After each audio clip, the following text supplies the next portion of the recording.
السلام عليكم ورحمة الله وبركاته. خبجمتو تاف جالتمتو تا إلمان مسلمات أكم نجا كيسانيد وركان مو نجا واق أيو سنين فبايتو سنين جدا بغا برا موفا كيسا باتني برا حارات دبرتني سنين جدا حتى أوديفنو أتوكو سنين غوم بربادا هندي كيسانو لايك شير gochuudhaan warri maatii nuuf hin ta'in subscribe gochuudhaan nu bira dhaabbadhaatii maatii nuuf ta'a har'a baay'een keessan suuraa natti erguudhaan gaafii jajjabaa na gaafataa jirtu iccitii an baasuu hin barbaanne waggaa meeqaaf qabadhee ta'aa jiru akkam baasuudhaaf dhuftanii waahii abdii geetaachoo na gaafataa jirtu jechuudha baay'een keessan akkuma kan mee warri abdii geetaachoo kun basaasaadha jechuudhaan suuraa isaa waan adda addaa natti erguun Abdus Sihiriyaa keetii gaafa duraattisitu miidiyaa kanatti as fide ummataa wal barsiise waahii isaa nutti mijattan hundi keessanuyyuu waahii abdii geetaachoo baruu yoo feetan laayik godhaa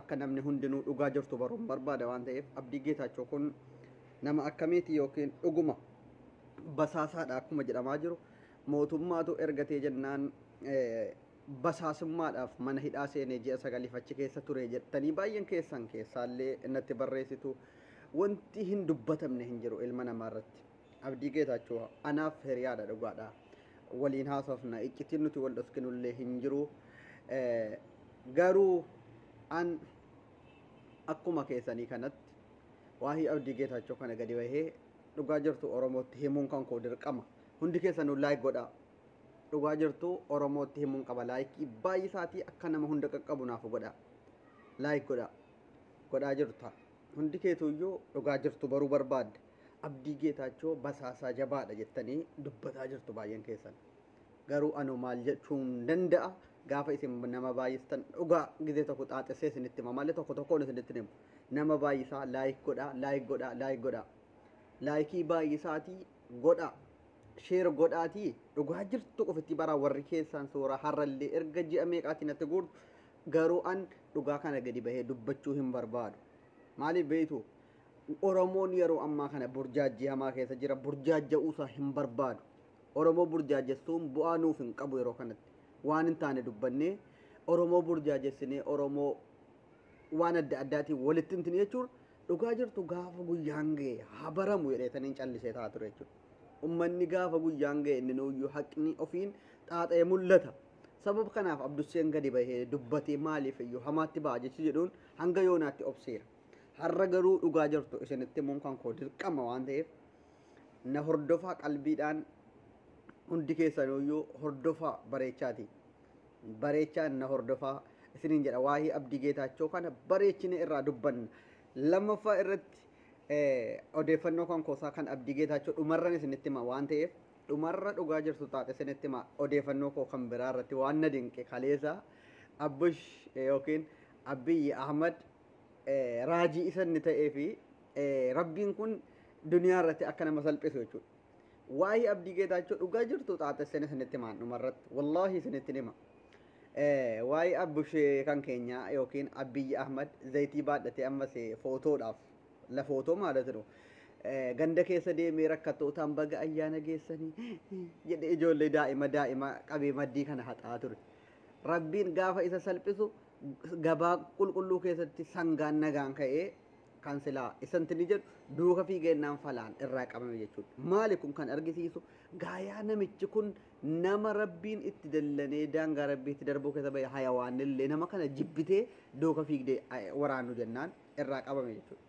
Abiyyi Ahmad nama sobaan fakkeesse irra dibaadhaan ummata gowwoomse ummata miskiina kana afaan damma dibatee bulchuu barbaadu waan ta'eef alana rabbiin ilma namaa isa dammaquu dide ummanni biyya keessaa baay'een hinuma rafaa jira waan ta'eef erga dammaquu dide hayawaanaan isa waraanee ummanni kun hadammaquu jedhee wanti rabbiin kaleessa abiyyiin gabaa keessatti isa magaalaa walakkaa keessatti isa salphise akka ummanni kun dammaquu fi warra ambaa gannan yookiin abbaa irree kan intini jedhe kan garaadha nyaatu garuu hanga yoonaatti kan manni ijaaramuuf kan manni ijaaramee fi dhaqamee immaammaa indeetnoo jedhamee jala lurruu qabu takkaa oromoo tokko hin argine dhugaa rabbii dubbachuudhaaf oromoo tokko hin argine kan nuti agarru warra soddaa isaa kan manni jijjiiramuuf kan duqeetiin kun taalaan itti guuramee dhaqamee biratti suuraa ka'amee tiiviidhaan dabarfamu warra soddaasaa malee Oromoo tokkittiidhaaf manni citaan mana isaa magaalaa Finfinnee keessa ijaaramee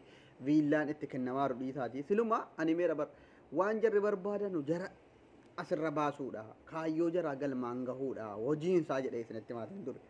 Namichi kun otuu dhugaa rabbi dubbachuu ta'ee Oromoodhaafis hundaafuu ija tokkoon otuu nama hojjetu ta'ee Oromoof ni quuqama ta'ee Oromoon miiliyoona 70 keessaa Oromoon harki caalu harka qalleeyyii kan mana hin qabne kaan rakkataa dhugaa rabbi dubbachuuf.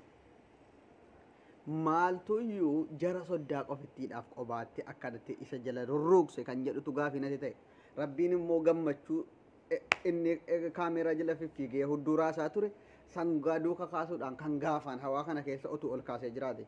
Isa silaa rabbiin itti gadhiise jennaan woy balaan bu'ee deeffame jechuudha. Egaa kabajamtootaaf jaallatamtoota keenya waa'ee Abdii Geetaachoo dhaggeeffachuuf na eegattu. Laayikiin keessan ammallee 2000 geenye garuu Abdii Geetaachoo anaaf hiriyaadha. Dhuguma anatu gaafa duraa sooshaal miidiyaa kanatti walaloo qabatee akkana dhufe isinii wal baru godhe. Har'aa hundi keessanuu bartanii Abdii Geetaachoo fuudheellee mana horatee maal jedhee hidhamee ji'a 9 mana hidhaa ture. Baay'een keessan har'a wanti isin keessaan dhuftanii suuraa sanallee natti argitanii suuraa inni har'a Abbush Zallaqeetii wajjiniin ka'e. Ajandaa godhatanii waan kana na gaafattaniif Abbush Zallaqaa nama aartistiidha. Innis Abdii Geetaachoo jechuun nama aartiiti. Walaleessaa tokko. Bara 2016 wajjiniin turan jarri. Hiriyaadhuma bara dheeraati malee Abbush Zallaqaa sababa inni dheengadda TV irratti dhufee Itoophiyaadhaaf booheef jecha Abbushiin gantuu gochuudhaaf sababa Abdiin Geetaachoo biratti mul'ateef Abdiin Geetaachoo basaasaadha jettanii dubbachuun keessan hin ta'u. Hanga ragaa qabatamaa irratti argitanutti Abdii Geetaachoo an kan inni ittiin beeku nama rakkataa gargaaru. Nama rakkattoota karaa irratti kufan kan miila hin qabne, kan harka hin qabne, kan ija hin qabne karaarraa kaasuun manatti ijaaree suuqitti ijaaree nama godhee akka jarri gammachuudhaan bara baraan suuqii jaraa nagadataa. Biyya keenyatti immoo gizee tokko kaatee hojii akkasii qabateetti nama bakka kalaasate sooressa taatee na amana. Abdiin nama akkanaatti hin beeka hamma yoonaatti. Inshaallah basaasaa ta'u ofii isaatiif isa tobbeeka. Garuu an akkan itti beekutti Abdii Geetaachoo akkan itti dhiyaadhee gaafadhee beekuttis nama rakkataa gargaaraa jirudha yeroo kanatti. Nama hiyyeessa karaarraa kaasaa jirudha malee akkasiin jettan kana Abdii Geetaachoo basaasaa ta'ee maal ta'ee akka wanti hin beeku hin jiru. Dhuftanii keessaa waan akkanaa kana akka isin nan gaafanne isin beeksisuun barbaada. Abdii Geetaachoo abbaa barbaade wajjin suuraa ka'u. Dheengadda gaafannee hiriira IPP irratti dhaqee suuraa ka'u. Abdiin akkana akkamitti achi dhaqa jettan mirga isaati suuraa miti kan ilaalamu. Ati afaan banuu malee mee rakkataa tokko karaarraa kaaftee beektaa qanii tokko suuqii itti ijaaruu dhiisi karaarraa birrii 10 hin kennineef. Sababa kana waa'ee Abdii Geetaachoo asuma irratti gabaabsaan isiniin jedha. Umurii nuuf dheeradhaa baga waggaa geessan isiniin jedha. Laayikii baay'ee godhaa. Namni baay'een haqa qabu waa'ee Abdii kana irratti jechuudha. Galatooma.